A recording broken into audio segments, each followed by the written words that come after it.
Hello, my YouTube followers. Do not mind me. I look like trash right now.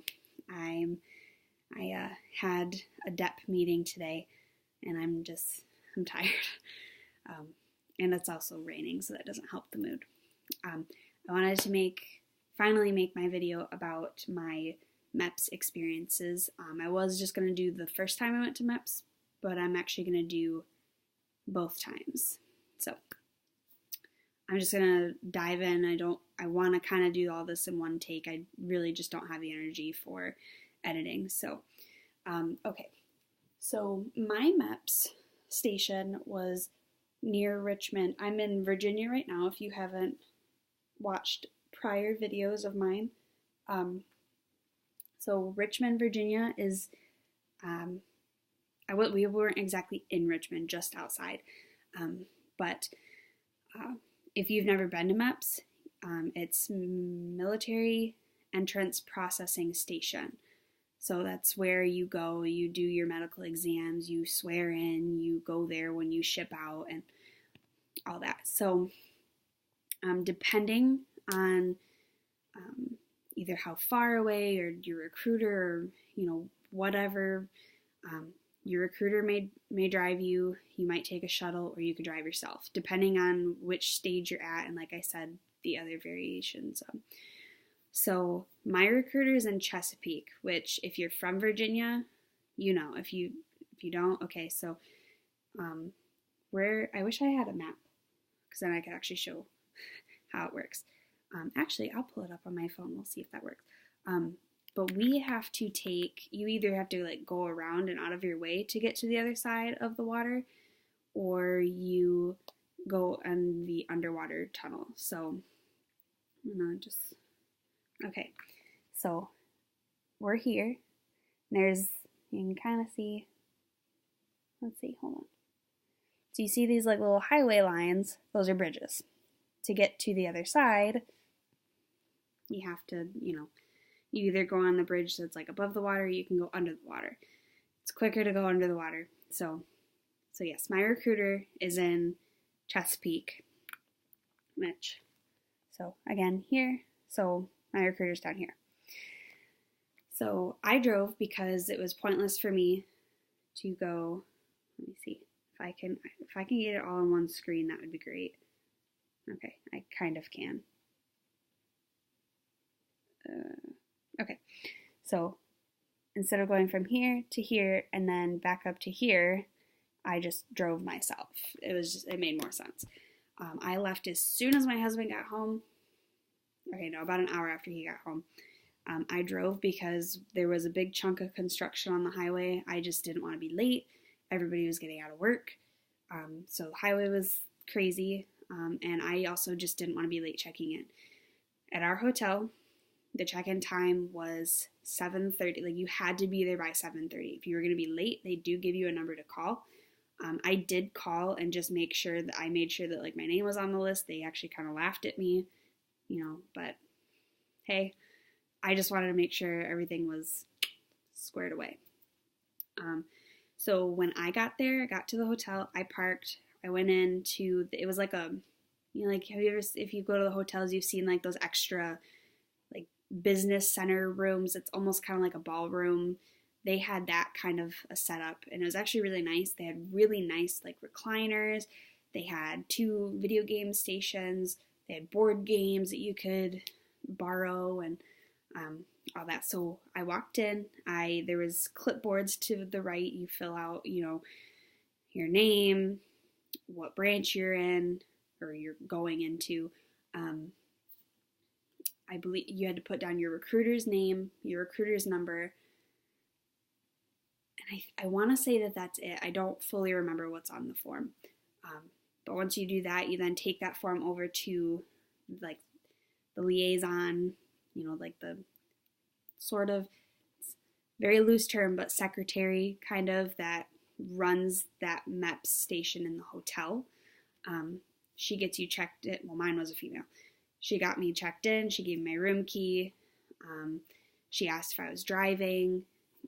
She had to take a look at my driver's license just to look at it. I think she wrote down my my license number. I don't really know what she did with it because I was filling out something else.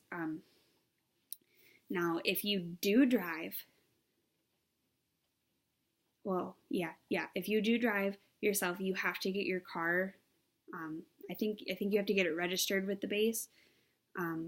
But regardless if you drive or not, you do have to have a pass to get on base.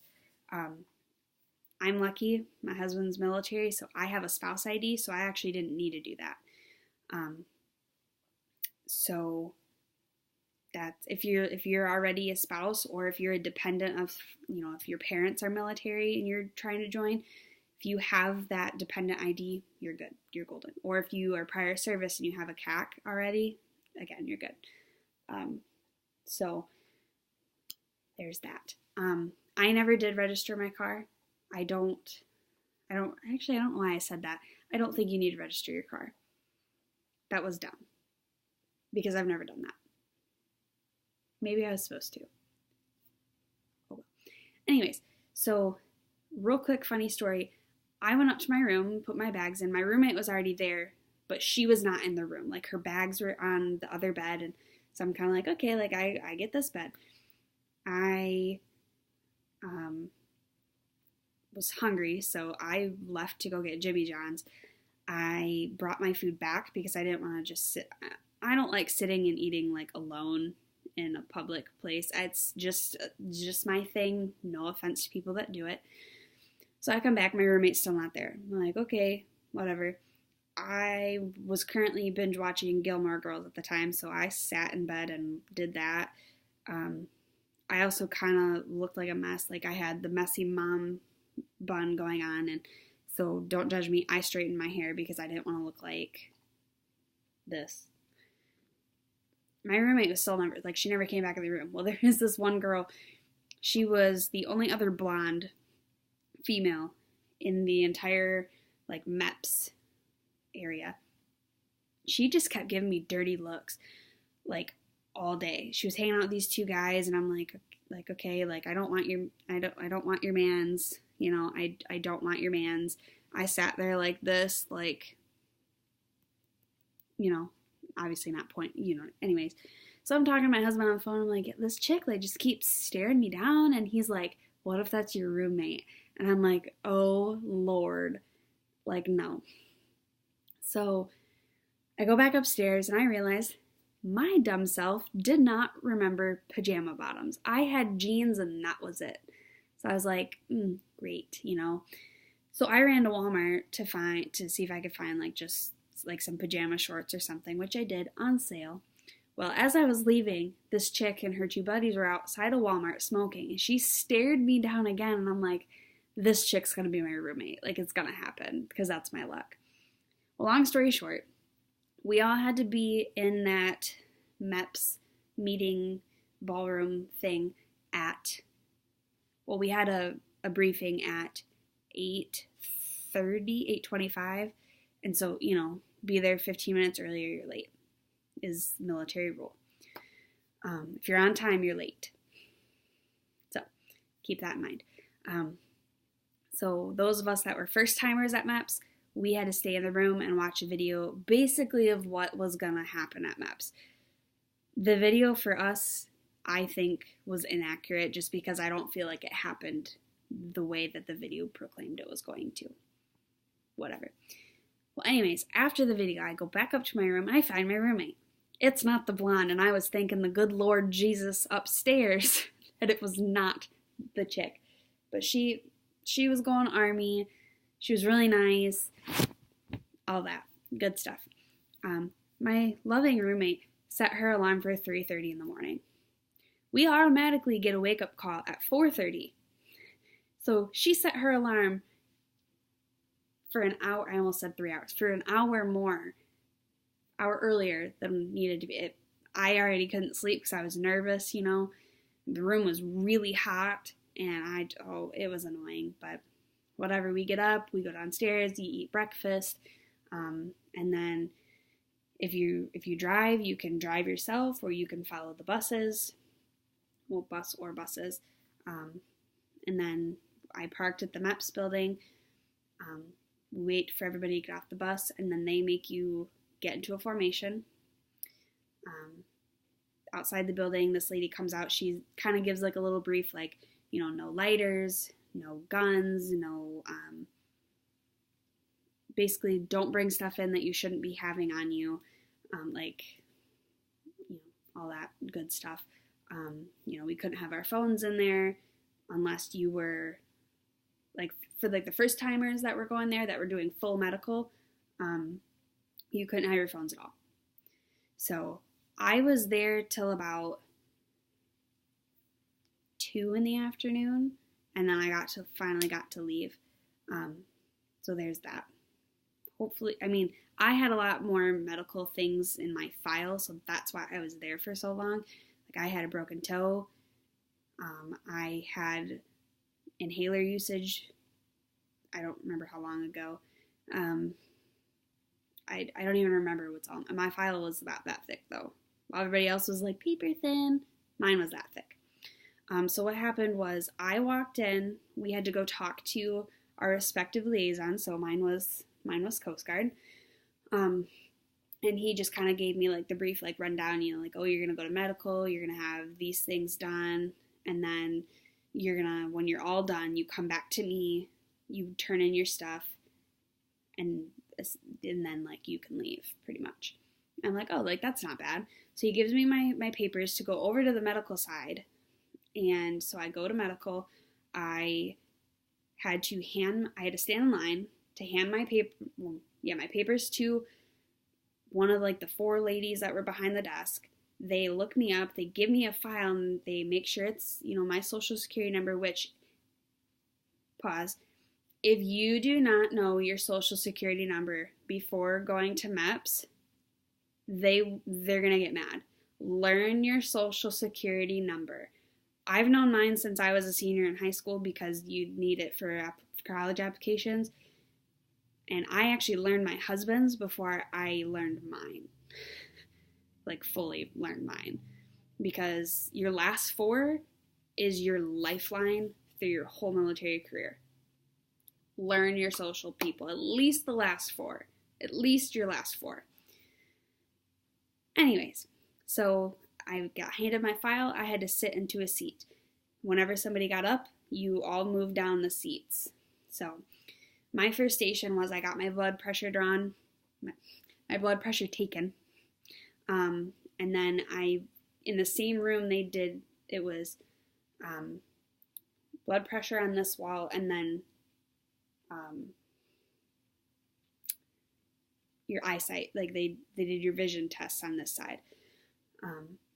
When the guy did my vision, he had me read a line that I could not read. And they say they want you to at least try it. So if you just say, oh, I can't read that, just tell them, just say, hey, like I can barely see that, but they'll still make you try and read it. Go slow. Don't go, you don't have to say like A, B, C. No, just, A, B, C, or whatever. I don't like how my video is lagging. I'm sorry. I'm not fixing it, but whatever. So after that, I went and got my blood drawn. The guy was really nice about it. He asked me if I like needles, and I said no, which is funny considering I have 5 tattoos. I have 5 tattoos, and I don't like getting my blood drawn. I hate it. But he had like a very gentle touch about it. Let's see if my sweatshirt will roll up. So let's see. I have very blue veins. Like you can see them very, very well. So it's not like he had trouble finding it, but it was gentle. It was real quick. So that was kind of nice. After that, it was time for all of the recruits doing full medical to go into this little classroom. And they give you, honestly, I don't even know how many papers they give you. But you do not fill anything out until they tell you. They go like through these slides, or at least they did for us, because your MEPS station might be different. But there's a paper to fill out about any tattoos or piercings. There's papers to fill out if you have had any broken bones. If you're mom or dad or paternal grandparents, maternal grandparents had any type of, cancers or anything like that. They want to know. It's basically like just going to the doctor, but military thing. They need to know everything. If you don't know if you should put it down, ask. If you just don't know, then just, I would still, if I were you, raise your hand and say, hey, I don't know. What would you like me to put down? They will help you. Do not skimp on anything because it's like you're lying to the military. So just ask. I was in there for about an hour and a half, maybe 2 hours. And then after that, I went and did my hearing test, which it's like you're in like this soundproof room and you are in like, I don't want to call it a cubicle because it's like there's these walls that come to about here. You have headphones that like they're noise canceling, and it says like, okay, like here you're holding a button and you're just listening for these beeps. Just if you hear a beep, click it. If you don't hear one, don't. It's pretty simple. I was in there maybe 5 minutes, 10 minutes. I don't even know. It wasn't very long. After that, I went to the women's side as, well, I'm not a man. I had to pee in a cup. And I'm pretty sure guys have to do it too, but I don't know. But ours you get tested for, for drugs, STDs, all that. Same thing with the blood. The blood, you get tested for STDs. But like any type of like, UTIs, if you're pregnant, all that and I'm pretty sure the guys have to, I think, well, I mean, I'm a female. We have doors. Guys just have urinals, but, we had to pee with the doors open, and like be quick about it, but don't be too quick to like where you're spilling your urine everywhere because that's disgusting. So, and then I had to wait what seemed like forever to go and see the osteopathic lady. It's where you do the duck walk. And if you were like, oh my gosh, Haley, what is the duck walk? I will show you the duck walk because it's like the most awkward thing ever, but you strip down to your bra and underwear, which do not wear racerback bras. Don't wear a sports bra. Your recruiter might tell you it's okay. Don't. Also, real quick, don't wear ripped jeans. Don't wear anything. Basically, it's like if you wouldn't want your grandmother to see you in it, don't wear it. Don't try and be sexy. Don't worry about boys. You're not going to be with them half the time. Worry about yourself. Do not wear thongs. Do not wear anything cheeky. I'll show you what I wore versus what I should have wore. If you have any other questions, I'll answer. But let me show you the duck walk because it's just really interesting. Let me see. Like I said, I'm doing this all in one take. So, okay, so it's like you do this and you're on your toes, and then you literally just walk like a duck. Oh, I'm sorry. Did I wake you up? My buddy's sleeping. So there's the duck walk. And you have to do it without falling over. If you fall over, they make you start over. Okay, so like I said, do not wear thongs. Just don't do it. Do it. Don't wear cheekies. Do not wear anything with lace. There was a girl, I went to MEPS 2 weeks ago, week and a half ago. I think it was a week ago. Anyways, that's not the point. She wore like cheeky, lacy thing, and she was supposed to ship out that day. She almost didn't get to ship out. She got kicked out of the room though when I was in there, and it wasn't good. Okay, so I'm going to show you some of my delicates. Okay, so do not wear anything like this. I'm a Bears fan, that's not what I mean. But this shows half of your butt. If you think, oh, this is the most coverage I have, go to Walmart, buy like a single pair. They have single pair of underwear, or Target, or wherever you want to go, and just get full coverage underwear. If you have no idea what that means, take your mom, take your grandma, take your aunt, take your best friend, somebody, and like just buy full coverage. These are not full coverage. I would strip down and show you, but that's inappropriate. Okay, these, I'm showing you like my most full coverage underwear, so don't judge. These, still not full coverage. I'm going to say that right now. I have a big butt. You might think I don't, but I do. But I mean, like, so it's about the same. However, you can see these are a little longer. They still don't, these ones still don't cover fully. They don't, I promise. This is what I wore. This is what I wore my first time to MEPS. And you think, oh, that's good. No, the very bottom of my butt was hanging out. And I mean, they just told me, hey, don't wear that again. And I said, okay. And this is what I should have worn. And I'm not kidding. This is what I wore the second time. This is what I wore the second time. Because I was not about to, like, look at. And you're thinking, oh my gosh, like, those are ugly. Those are granny panties. You damn right they're granny panties. Because I was not about to get thrown out, and I'm glad I wore these. Like, look at. Like, they come up to just, like, under my belly button. But that's what they want you to wear. So, you know. But also, to end the first time at MEPS, after I did, like, the duck walk and everything, they call you in one by one to kind of go over your file. Mine, I swear, took forever. I swear it took forever. But they also make you, for the ladies, they make you strip completely down, like, everywhere. They give you, like, a quick breast exam. They make you lay on your side, pull your knees up to your chest, and they, like, check your spine, and I don't remember what else. But it was real quick. Like, they didn't, insert anything. She didn't even, like, do anything gynecological to me. Like, she did not insert the little duck bill thing. And I'm sure the guys are like, what are you talking about? Don't worry about it. But so that was my first time at MEPS. When I was done with that, I went back to the liaison. Well, actually, no. Medical side, I turned in my file. Then I went back to the liaison, and he was like, okay, like, yeah, you're good to go.